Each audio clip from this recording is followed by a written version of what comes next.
An old woman of 82, she gazed out from her dusty house towards the path to a bustling town, though here it was quiet as a mouse. But there were no mice in her yard, under the floorboards or inside, for it was also the loving home of 16 cats, all free to roam, and who were otherwise tossed aside. She lost her family long ago, and took in a cat so soft and furry.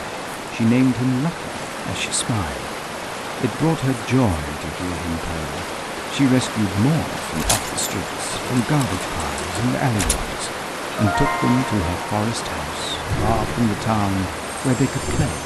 One day she heard a dreadful cry coming from a nearby tree. She looked up to the branches high and saw its own.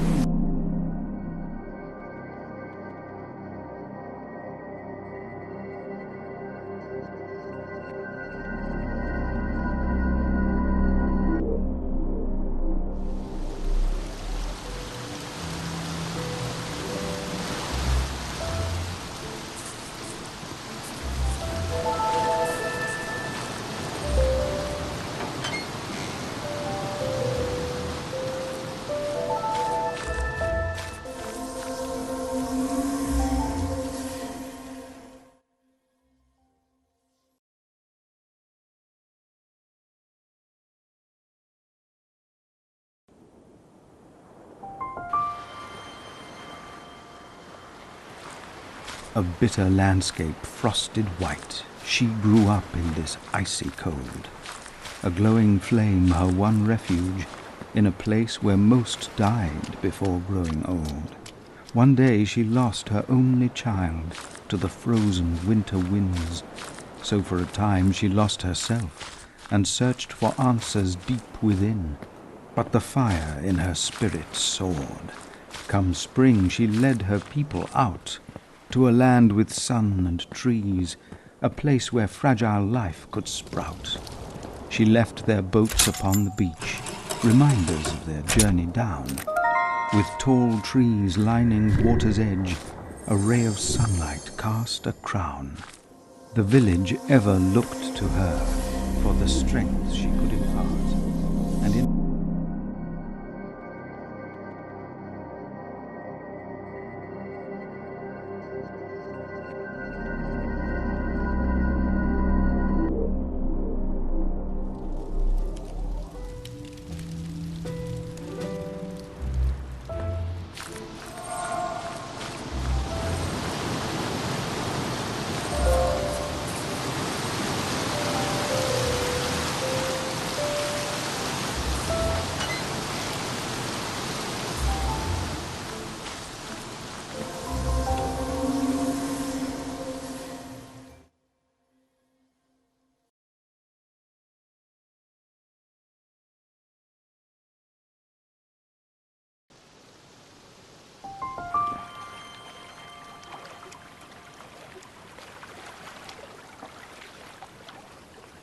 He saw injustice in this world, and witnessed countless violent crimes, and even carried many out, a product of his place and time. The more he grew, the more he thought. Perhaps his family was wrong. The world was not his enemy. Causing pain did not make one strong. With this in mind he ran away, and vowed to use his strength for good, to make amends for his past sins, by doing everything he could. He roamed about from town to town, making a living here and there, but never stayed for very long, just passing through like summer's air. He rescued those from unjust chains and fought against corrupted men, returning children to their homes before going back out again. Legends of a nameless hero.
A shallow beauty, young and vain, she stared down at her mirrored face, the water's surface calm and cool, reflecting all her charm and grace.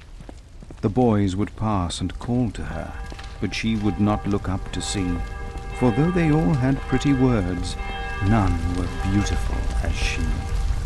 One evening she snuck out to think, but soon the town bells chimed aloud, and birds were flying in the night, back towards the town, a monstrous cloud. The town was soon engulfed in red. People shouted, children screamed, as fires continued to spread. Orange light atop the grasses gleamed. She cried out for her family, and thought to help, at first concerned, but knew the flames might mar her skin, so at the fork away she turned. After the fires were all put out, she slowly made her way to town, and saw the place her home had stood. The flames had burned it to the ground.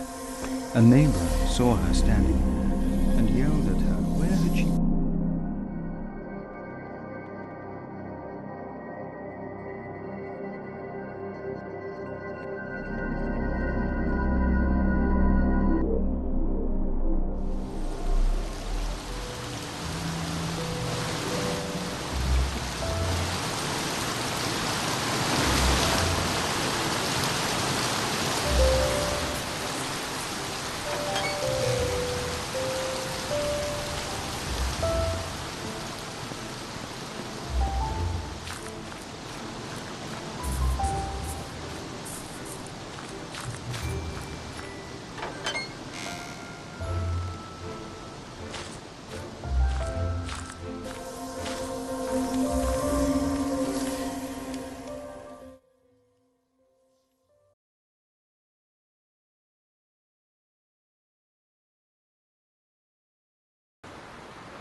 When she was but a little girl, she climbed her father's shoulders high to see the merchant ships sail in and watch their flags wave in the sky. She grew up strong and filled with love for every creature, big and small, for all the trees and flowers too, through summer, winter, spring and fall. Her village prospered from the trade of coconuts and other fruit. But one day she unveiled a truth that gave way to a great dispute. Foreigners would come and go, providing silver and support, but secretly what they would do was hunt the wildlife for sport. She thought herself just so naive to think all people thought like her, and in her way she fought the trade of killing for just claws and fur. Her actions came with hidden costs, with village leaders led by greed. Dark business they relied upon deafened them to hear her plead. She took matters into her hands and freed the animals from traps. A panther cub licked her in thanks, with healing leg all tied in wraps. She lived outside the village lines and snuck around at morning's light, but clever men then trapped her too. Their greedy eyes were her last sight.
Once there was a gentle boy who loved to play with little frogs. Each day he'd watch them hop around atop the lily pads and logs. One day he tried to join them too. Being careful to step around, he'd hop onto a river rock and hop again back to the ground. For many months he jumped and played until the time he slipped and fell. Yet no one noticed since that day. The frogs had disappeared as well.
His stories, known throughout the realm, beloved by people young and old, were tales finely rooted in truth, a poetry with purpose told.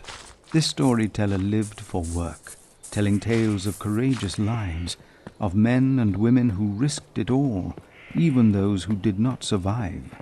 From the time he was a little boy to the time his hair had turned to grey, he feverishly penned his words through the night and into day. Some friendships started here and there, but never lasted very long. With little time he had to spare, he much preferred his written song. And so his life went on like this. Yet his own story never shined, for no one knew just who he was, only the words he left behind.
She grew up on a pirate ship, taken when she was just 14.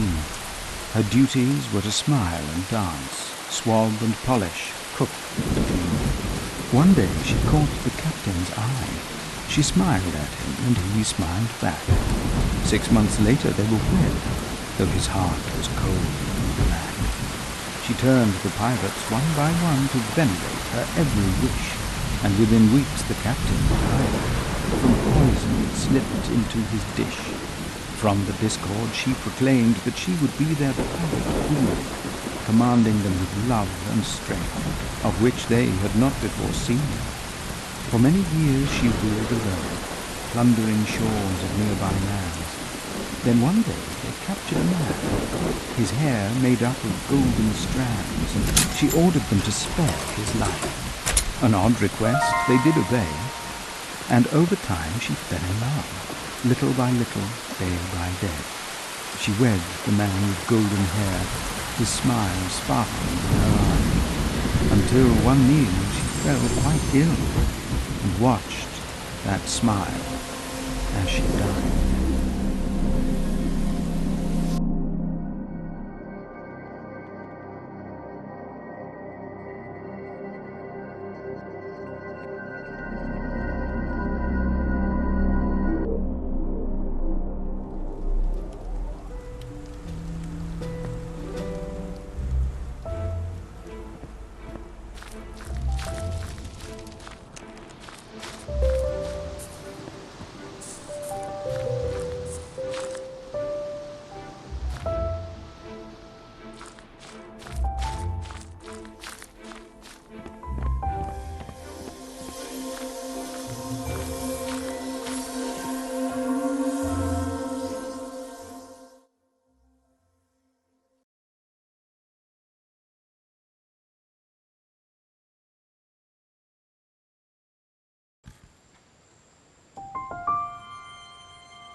Captain Rila and her men were sent out on a journey south to find a treasure hidden there within a large volcano's mouth.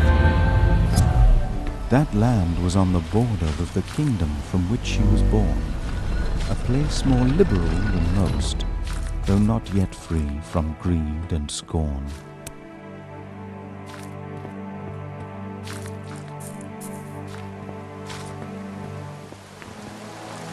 Her dream was to be general, the first woman to make that climb. Through strength of mind and diligence, she carved a new path in her time.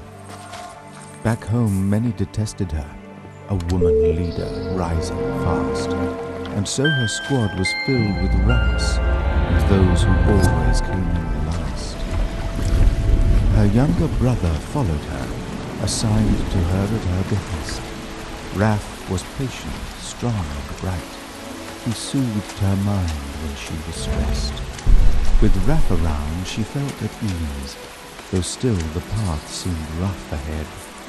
She led her men as best she could, and always shared her drink and bread.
Together all the misfits marched.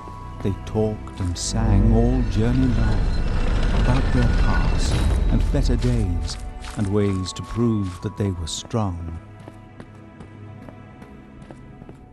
She sent ahead 2 of her scouts who found the entrance to a cave. Inside, the air was warm and still. A path was prominently paved. Old rumors spread about that place, described a treasure to be found, but warned a monster dwelled within. A shadow creeps without a sound. Raf walked ahead of all the rest, just like he did when they were small, his confidence a calming force, his laughter lighting up the hall. As they hiked, she dreamed about a place where gender mattered less, where work, effort, and attitude were counted more than how she dressed. She stopped her men upon a ledge. The depths below could not be seen, and marveled at the splendor shown before they all crossed the ravine. Each test they found affirmed to her that she had come to the right place. Though danger seemed to grow and grow, she did her best to lead with grace.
Upon a lake of lava red, she paused her men before a rail to find her way to safely cross.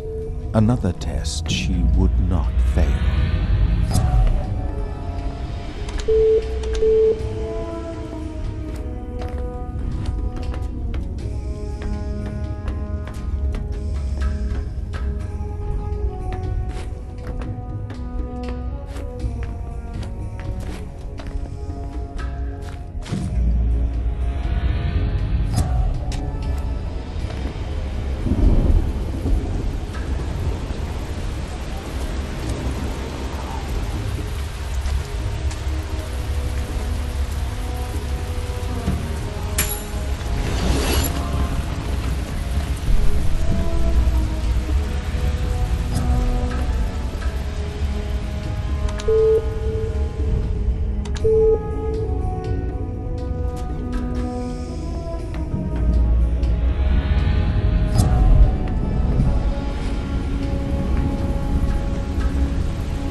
The volcano, soon to erupt, rumbled at a distant point and gave her chills as they advanced.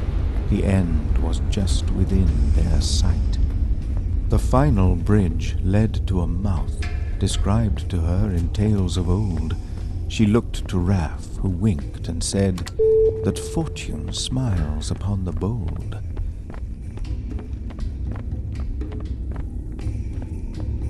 they crept inside an empty room, a flag planted in center stone, the emblem of their kingdom drawn. By firelight, the truth was shown. Her commander gave her that quest, to not return with pockets bare, yet he had known the prize was gone, while danger grew in that foul air. She slumped down low as her heart sank, a single tear cast from her eye, and turned to see their faces grim. She realized she was sent to die. She donned a face of confidence and told her men to look around. There must be something left behind, perhaps a treasure not yet found. After some time they found a room. Inside a golden dragon sat. At last a key for her return, if she truly desired that. But then she thought a different plan, that they might part their separate ways, for Raf should bring the treasure back and lead the men to better days. At first he balked, as did her men, but she pulled rank just one last time, and ordered them to understand her gender should not be their crime. She'd grown with them throughout the years, and taught them everything.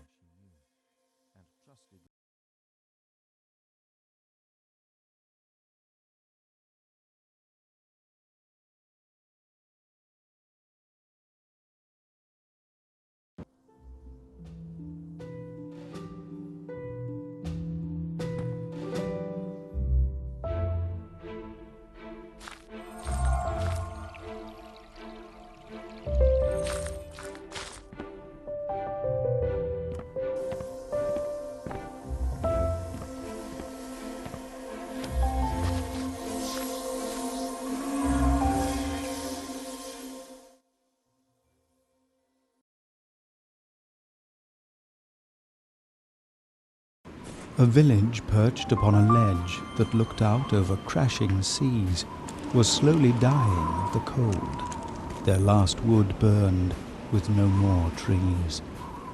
A teenage runner named Toklo had not yet fallen ill from cold. He sought a way to help his friends, to save the sick, the young, the old. Toklo was a fitting name. He was impulsive, as it meant. The red shirt he wore every day was chosen for his temperament. He overheard their leaders speak about a green eternal fire, a place forbidden from the tribe. But Toklo felt their need was dire.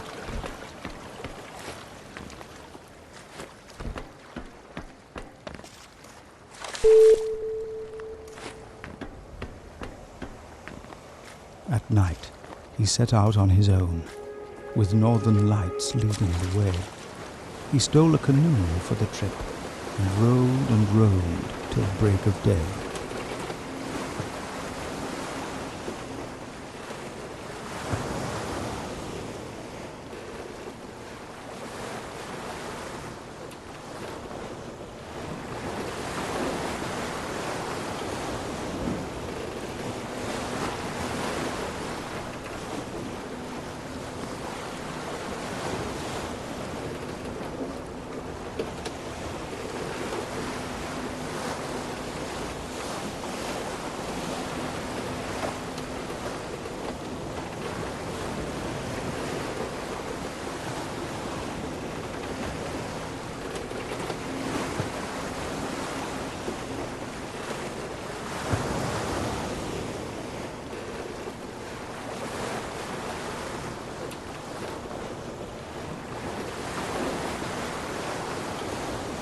At last he spied the temple cave, preserved beneath the ice and snow.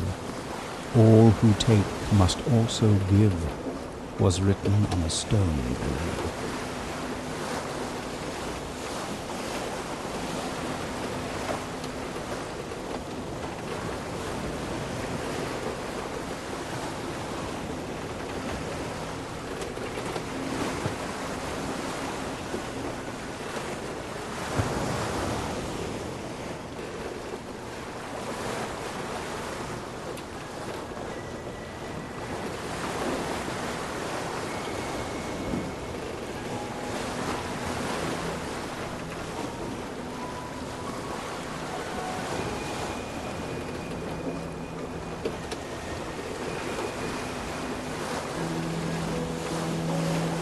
A path of trials guarded there, but Toklo was a cunning boy. He was as smart as he was fast, and solving problems brought him joy.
Soon he made it to a room where he could not believe his eyes. A giant tree grew thick and strong, with branches reaching towards the skies. As he approached, he took some note of smaller trees growing around. They sprouted leaves of every hue, growing from the icy ground. Amazingly, the branch grew back, and in an instant it was whole. Toklo smiled with sheer delight and gathered more into his stole.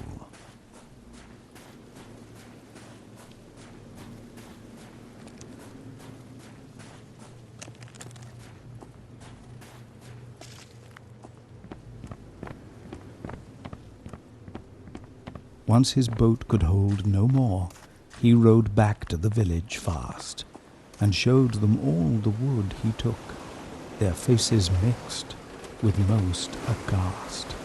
They celebrated all night long, with wood to burn and hope restored, though some faced him with shameful eyes.